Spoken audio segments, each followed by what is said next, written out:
1457년 영월에서 폐위된 왕 단종의 죽음 소식이 한양에 전해집니다.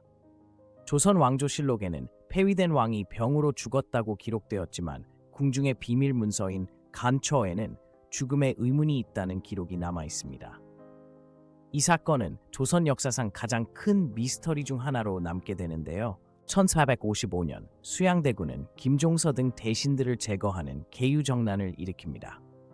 12세의 어린 왕 단종은 폐위되고 수양대군은 세조로 즉위합니다. 이 사건은 삼촌이 조카의 왕위를 빼앗은 조선 최초의 쿠데타로 기록되며 단종의 비극을 예고했습니다. 폐위된 단종은 노상군으로 강등된 후 영월 청령포로 유배됩니다. 삼촌, 제가 무슨 죄를 지었나요? 라는 그의 절규에도 불구하고 철저한 감시 속에 홀로 남겨집니다. 세조는 생존한 패왕이 자신의 정권에 위협이 될 수 있다는 점을 잘 알고 있었죠. 1457년 10월 24일, 단종은 갑자기 죽음을 맞이합니다. 공식 기록에는 병사로 되어 있지만 당시 궁중 기록에는 시신에 이상한 멍이 있다는 내용도 전해집니다. 조선 왕조실록은 세조의 후손들이 편찬한 것이기에 신뢰성에 의문이 제기되죠. 조선 왕조실록과 대비되게 연려실 기술 같은 민간 사료에는 독살 가능성을 암시하는 기록이 있습니다. 특히 궁녀가 독약을 전달했다는 증언이 눈에 띕니다.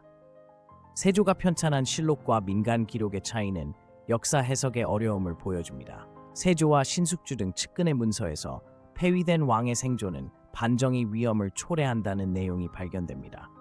실제로 단종의 삼촌 금성대군이 반란을 계획하다 처형당한 사례도 있어 세조에게는 단종을 제거할 명확한 동기가 존재했습니다.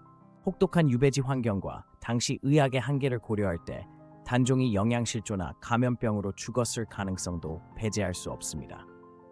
용제총화에는 그가 심한 우울증에 시달렸다는 기록도 있어 자살설도 제기됩니다. 역사는 종종 단순한 흑백 논리를 거부하죠. 가장 큰 문제는 단종실록 원본이 불탔다는 점입니다. 현재 남은 기록은 세조 집권 이후 편찬된 것들로 역사는 승자의 기록이라는 말을 증명하듯 편향적일 수 있습니다.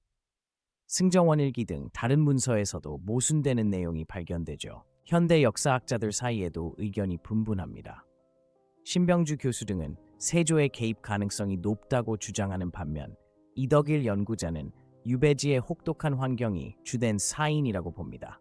다만 단종의 유골이 남아있지 않아 과학적 검증은 불가능한 상태입니다. 영월의 장릉과 단종 재앙은 민중이 내린 역사적 판결입니다.